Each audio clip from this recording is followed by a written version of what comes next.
പല കൗൺസിലർമാർക്കും, അതായത് പല പാർട്ടി നേതാക്കന്മാർക്കും ഒക്കെ അവിടെ മുറികളുണ്ടായിരുന്നു. അതിൻ്റെ പേരിൽ അവരുടെ പേരിലായിരുന്നു. ഇവർ എടുത്തിട്ട് മറ്റേ കൊടുത്ത് അതിൽ കൂടുതൽ പൈസ വാങ്ങിക്കൊണ്ടിരിക്കുക. ഇപ്പോഴും ഉണ്ട്. അത് ഈ രാജേഷിന് ഇതിൻ്റെ അപകടം അറിയാം എന്നുള്ളതുകൊണ്ട് രാജേഷ് ഇച്ചിരി പതുക്കെ പോവുകയാണ്. അല്ലെങ്കിൽ ദേഹോപദ്രവം ചെയ്യാൻ ഇവർ മടിക്കില്ല. ഇതേ സാധനം കണ്ണൂരായിരുന്നെങ്കിൽ രാജേഷിന് തല്ലല്ല വെട്ട് കിട്ടിയാൻ. തിരുവനന്തപുരത്തായതുകൊണ്ടാണ് തല്ലായത്. കാരണം തെക്കോട്ട് വരുന്നവരും സംഘർഷത്തിൻ്റെ ഊക്കൽപ്പം കുറഞ്ഞിരിക്കുമല്ലോ. അത് എന്ന് വെച്ച് തിരുവനന്തപുരം കൊലപാതകത്തിൻ്റെയൊക്കെ കേന്ദ്രമാണ്. പണ്ട് മുരുക്കുമ്പുഴയെ 6 പേരെ കൊന്നു കളഞ്ഞത് തിരുവനന്തപുരത്താണ്, മുരുക്കുമ്പുഴ എന്ന സ്ഥലത്ത്. അപ്പോൾ Thiruvananthapuram was violent once upon a time. ഇപ്പോൾ ആ വയലൻസിനുള്ള സാമർഥ്യം CPM-നും ഇല്ല.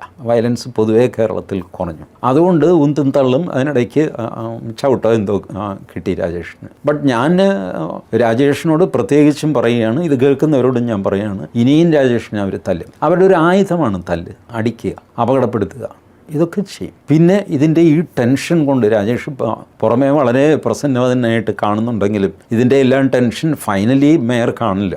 അതുകൊണ്ടാണ് ഞാൻ കഷണ്ടി കയറുമെന്ന് പറഞ്ഞത്. ഇത് രണ്ടും സംഭവിക്കും രാജേഷിന്. ബട്ട് ഒരു കാര്യം, രാജേഷ് നല്ലൊരു ഭരണാധികാരിയാണ് തെളിയിച്ചു. ഇനി അടുത്തൊരു തിരഞ്ഞെടുപ്പുണ്ടെങ്കിൽ എവിടെയെങ്കിലും MLA ആയിട്ട് രാജേഷ് മത്സരിച്ചാൽ രാജേഷ് ജയിക്കുമെന്നുള്ളത് ഉറപ്പാണ്. ആ രീതിയിൽ ഒരു ഇമേജ് രാജേഷ് ഉണ്ടാക്കിയെടുത്തു. അത് ഒരു കള്ള ഇമേജ് അല്ല, സോഷ്യൽ മീഡിയയിൽ റീൽസ് ഇട്ടുണ്ടാക്കിയ ഇമേജ് അല്ല, ഗ്രൗണ്ടിൽ പ്രവർത്തിച്ച് തന്നെ ഉണ്ടാക്കിയ ഇമേജാണ്.